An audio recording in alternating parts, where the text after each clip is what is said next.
Welcome to our new podcast series called In the Mix. I am Wynn Darden. I'm the business manager for the Lumiflon FEVE fluoropolymer resins. The podcasts are all about choosing the right coating solutions, where we discuss with industry experts what influences their decision-making processes when it comes to specifying and using coatings. We'll delve into how experts develop their strategic planning approach to current structural and future market demands. In this episode, we're going to talk with two people from AkzoNobel.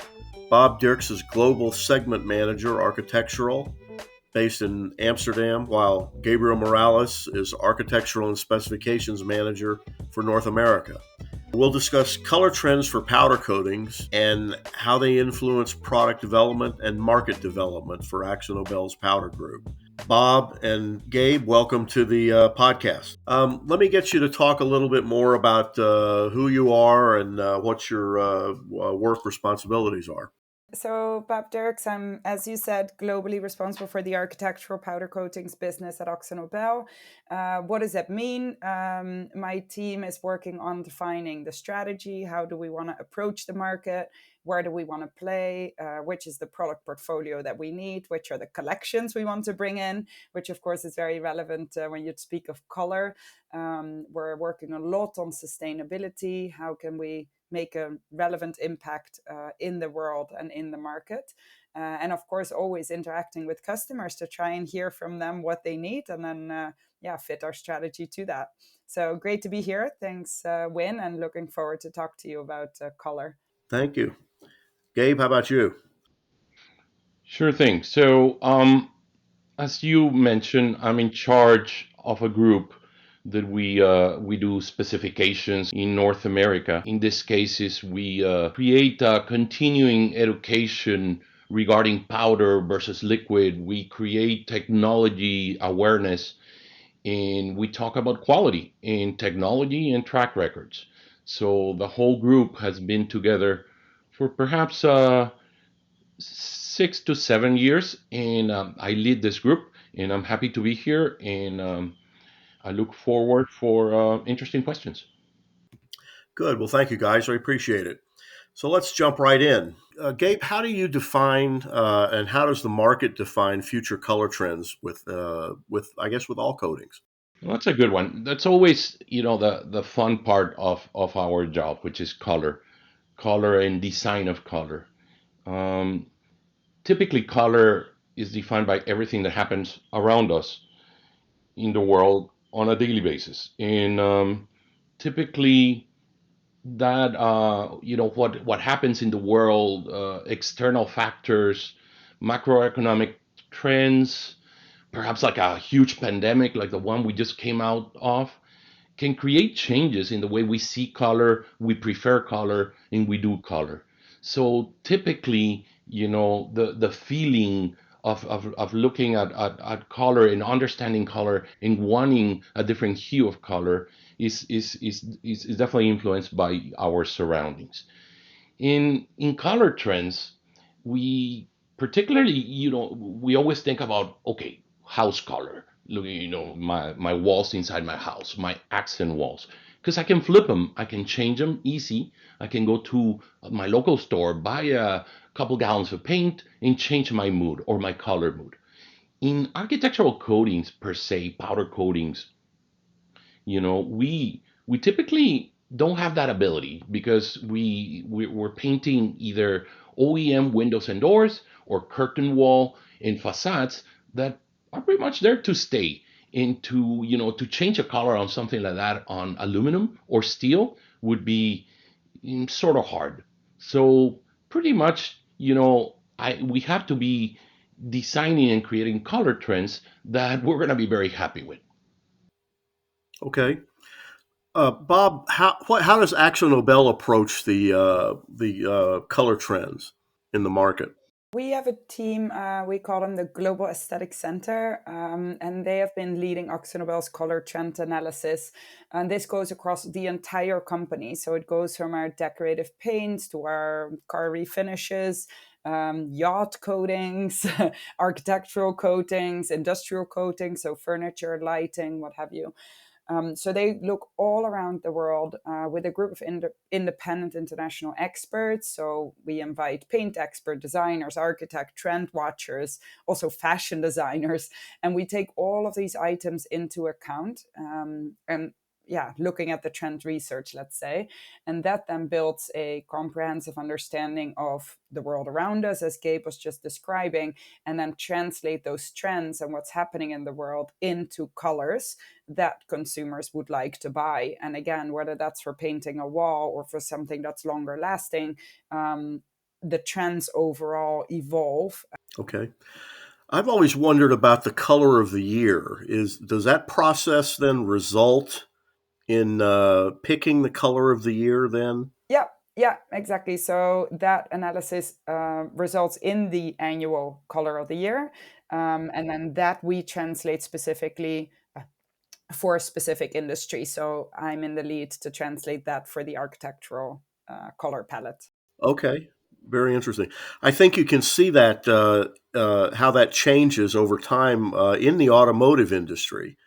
It looks like a lot of the cars that you're seeing out there have different finishes than they had, say, 3 or 4 years ago. They don't look quite as metallic, I guess, as previously. Yeah, definitely. You can see that in the automotive industry and also on the buildings around us, right? You can see it across all segments. Yeah, for most people, I think that probably impacts the paint for their homes. But that, and of course, with you guys, it's going to affect the curtain wall and windows and things like that. Very interesting. Gabe, how does your corporate or your company analysis affect the finishes that are chosen for different projects in the architectural world? Sure. So, community, I guess going back to, my previous answer, it kind of ties along.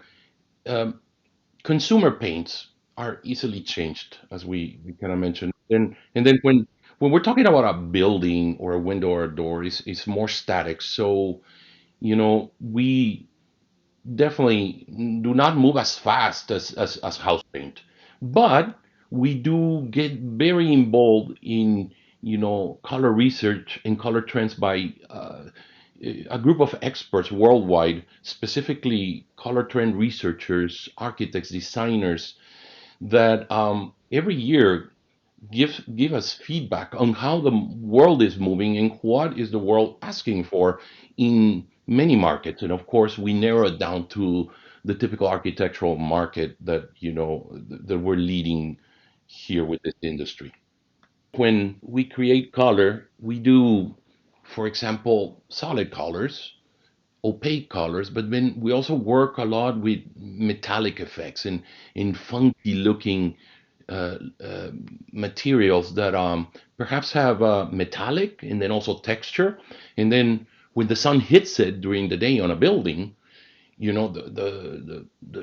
there's a beautiful change in color, and it kind of creates a living work of art, because the sun hitting it in the morning creates this effect for the people that are looking at the building. Then in the afternoon with the evening skies, it creates a different effect. So all in all, it creates a beautiful symbolic look for a skyline, a monument, a symbolic piece of building in a city. Okay, yeah, very interesting. Does the architect on a particular project, do they choose the finishes, or how much do you guys influence that process? It's definitely a common denominator for both us and the architects and designers, and we together create a color that is responsible, that is structurally sound and technically efficient for weathering and for gloss. So there is a valid study in ingenuity of looking at track records, looking at time in the market, existing powder coatings that have been in our skylines in the world for 20, 25 years. And then there it comes the negotiation, for example, on requests that are a little bit off track, like in tropical or exotic colors. And then we, as a group, tone them down so that we can make a good decision for the right pigmentation, the right color, to really create something that doesn't need to be repainted. So it's your knowledge of the technology combined with the capabilities of the technology, I guess, combined with the trends that will influence what you guys offer to the architect for your colors. Yeah, and we have been successful enough to create this group of around 60, 70 people worldwide that are specification team members that are all over the world and talking to architects and designers, understanding the value of color, the value of gloss, the value of track records with powder coatings, and has created a very confident, move into the world of powder coatings from liquid coatings. Okay. Bob, how long has your company been predicting these color trends? Have you guys feel like you've been successful, or are you still finding new ways to do it? No, I think so. I think well, both goes right. So I think yes, we have been successful. Actually, last year we celebrated 20 years of color trend research, or color features as we call it internally. But of course, you also need to continuously reinvent yourself, right? So I think we're doing both, and actually having that 20 years of experience is also helping you to show how the trends are evolving. And it's too bad that this isn't a webinar actually, because I am looking in front of me at how the trends have been evolving. And you see, let's say between 2004 and 2014, there's much more color and much less gray and white sort of shades. Whereas now in the past, 10 years or so, more grayed out shades of greens or black or browns, etc., are evolving more. Um, if I look at the architectural market specifically, and this is interesting, as Gabe is also saying, we do have a global network. So we also have a global idea of what we are selling, right? And what we are specifying to architects. So we see that metallic effects have been increasing in popularity around the world, literally everywhere. But also the gloss levels have been decreasing. And I think, Win, that's also something that you have noticed maybe in the car industry, where actually you see more matte finishes, right? In the industry. So that's almost becoming the new normal. I think in general now it's being asked for a matte finish, whereas probably 20 years ago it was more the standard was a satin or a gloss finish. Gabe, how are these trend predictions received by the stakeholders in the architectural value chain? Sure. So I think first let's define what a stakeholder is. A stakeholder would be a consultant, a construction company, an owner of a building, a designer, an architect, and actually also an OEM of a window and door company, and also the owner of a brand, for a brand that is well known and it has stores all over the world. For example, we create color exclusively for companies that have stores in like clothing stores and fashion stores and jewelry stores all over the world. So first, those would be our stakeholders. And how do they receive this color trend and color suggested looks that we create? They receive them well. They know that we are a company that has dedicated time and energy and qualified um, decision makers and color trend researchers that they absolutely, I don't say they will fall in love with the color selected, but definitely with the palette selected. So we based, most of our, color of the year or color trend designs and color collections on palettes that are definitely agreeable with the world right now and the world to come. Okay. Um, Bob, what's the effect of these color trends and the prediction of the color trends? What are the influence do those have on the growth of the powder coating market segment? Yeah, of course, there's an effect because, especially in this architectural market, we sell color. Gabe has already made that clear. So, yeah, staying on top of color of the trend research is very important. And especially, I would say, those finishes that we cannot achieve in a liquid paint that can help to grow with the powder coating technology specifically, which both Gabe and I are focusing on. I think one nice example, which we also launched in the US earlier this year, is our Stone Effect range. It's a range of powder coatings that can mimic natural stone, and we can do it in an AMA 2603 or oh 04 or 05.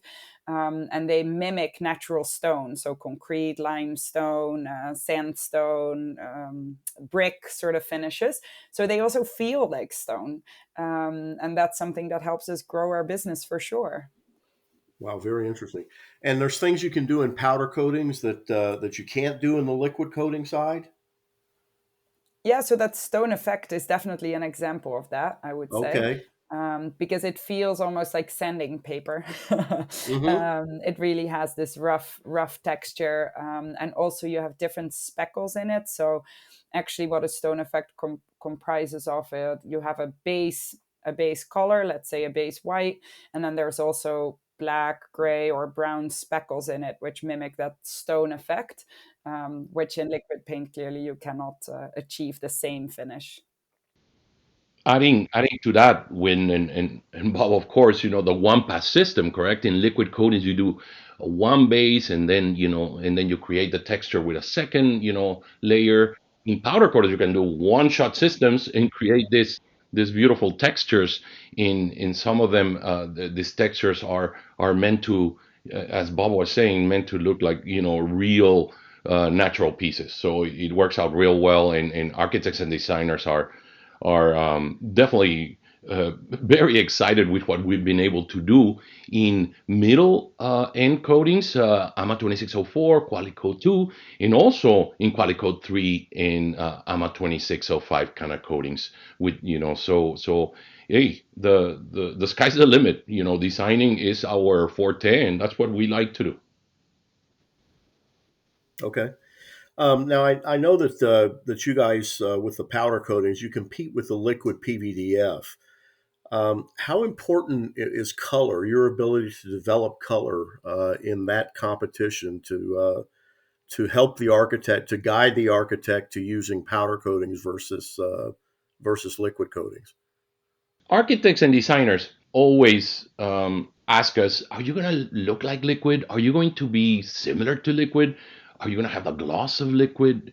Can you give me the depth of image of liquid? So everything's related to liquid around here in North America, because liquid has been here for so long. When I would say 70 years, 80 years, liquid, and then of course anodized finishes. So here we are, 2001, 2002, trying to move the needle towards powder coatings. And we've been doing this now for 25 years. And I've been part of it, and Bob has been part of it. And it's definitely a challenge to educate architects and designers, and let them know that powder is here to stay, that the track records exist.